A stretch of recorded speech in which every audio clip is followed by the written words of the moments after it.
Vuonna 1938 hän kehitti aineen, joka tunnetaan yhä.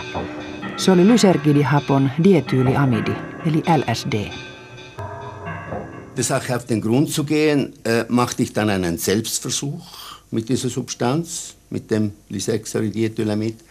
Und als vorsichtiger Mann begann ich mit der kleinstmöglichen Menge, die irgendwie noch eine Wirkung hätte haben können, nämlich mit einem Viertel eines Tausendstel Grammes, begann ich die Versuche. Zu Hause angekommen, geriet ich dann in einen extrem verfremdenden psychischen Zustand. Die Umwelt war derart verfremdet, dass ich glaubte, wahnsinnig geworden zu sein. Erst einige Stunden später, als ich merkte, dass die Symptome abklangen, konnte ich dann diesen außerordentlichen Bewusstseinszustand irgendwie genießen. Ich war außerordentlich sensibilisiert auf alles, was in der Umwelt passierte. Die Töne empfand ich nun nicht mehr als bedrohlich, sondern wunderbar schön und tief. Auch die Farben wurden angenehm und die ganze Stimmung wurde positiv.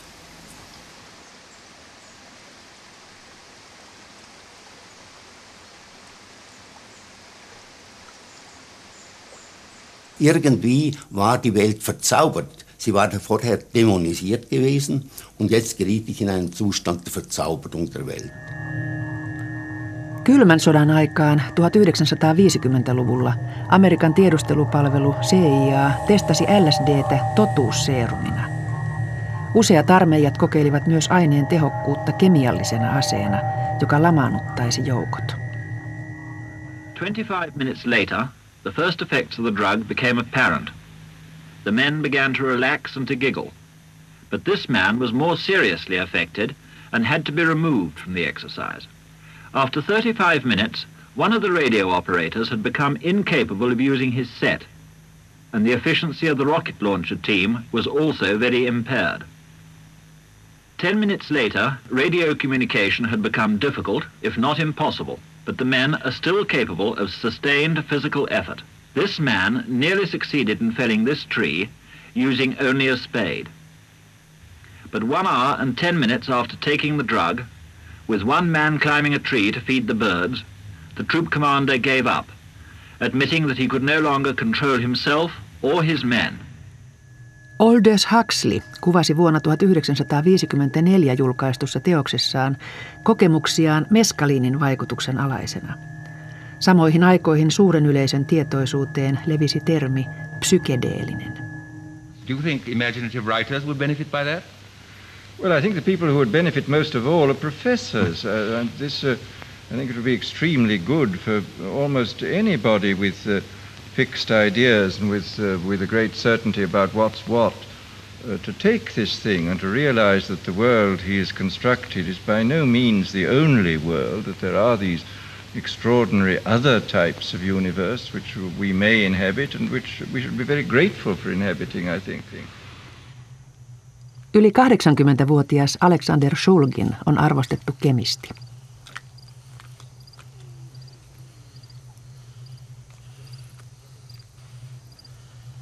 San Franciscon lähellä sijaitsevassa kotilaboratoriossaan hän on kehittänyt yli 150 psykedeellistä yhdistettä.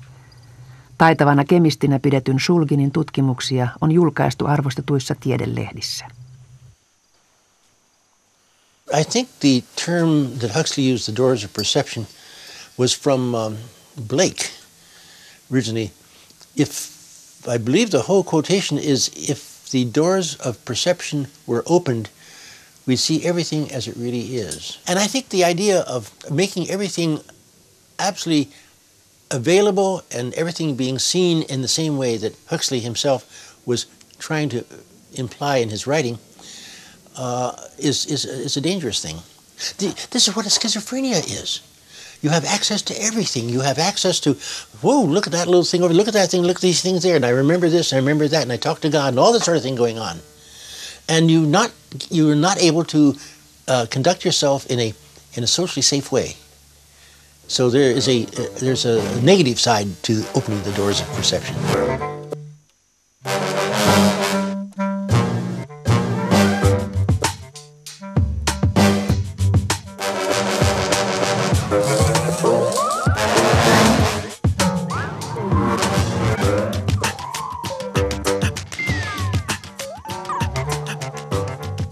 Tools I have made primarily have been what are called psychotropic drugs, psychoactive drugs, drugs that are active on the mind. The common term originally was psychotomimetic drugs, namely things that imitate psychosis. And then they become called hallucinogenic drugs, but that's not a very accurate thing because they don't really cause hallucinations. You recall very much what goes on. There's none of the amnesia that's associated with the hallucinations. And I've always called them psychedelic drugs.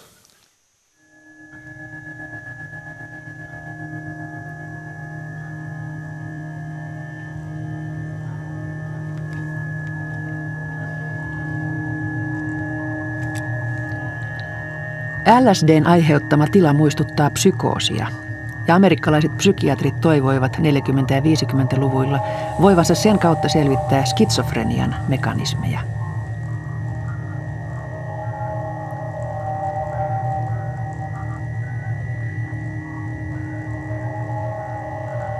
Aivotoimintaan vaikuttavia huumeita alettiin kutsua psykedeelisiksi aineiksi. Alkuperäinen kreikkalainen sana tarkoittaa mielen paljastavaa.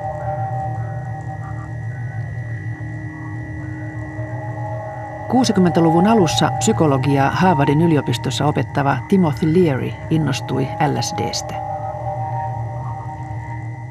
The effect is somewhat like looking through a microscope. Suddenly, when you look through a microscope, you discover that there's an invisible world around you that you hadn't known about before you did it.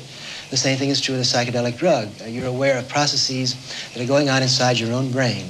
You're aware of the exchange of energies that are going on between your sense organs and the energies around them that you weren't aware of before.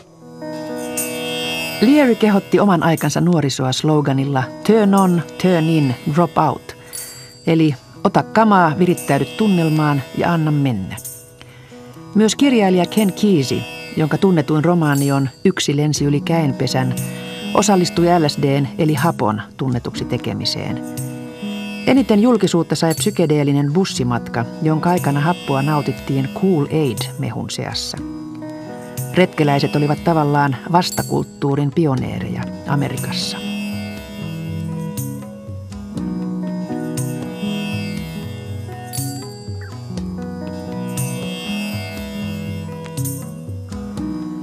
Psykedeellisten huumeiden käyttö kasvoi räjähdysmäisesti 60-luvun puolivälissä. Happo liittyi kiinteästi hippiliikkeeseen, taiteilijoiden ja muusikoiden synnyttämään vastakulttuuriin sekä rauhan aatteen kannatukseen.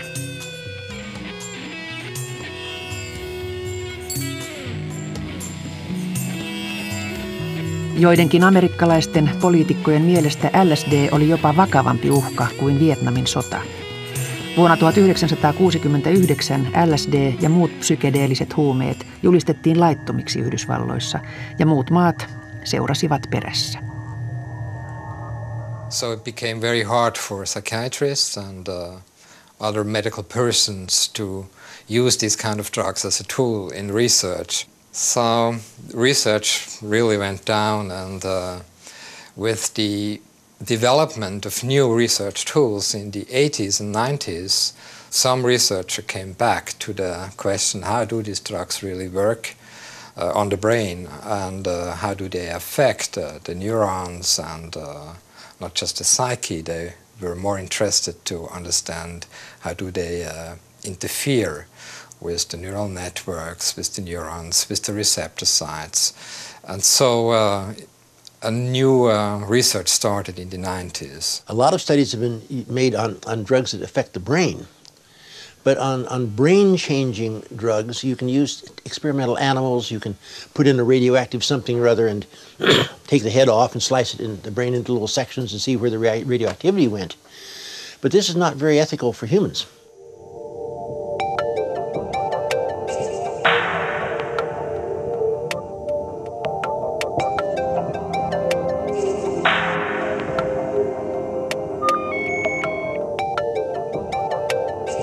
there seems to be an interaction between the effects of the drug and stress.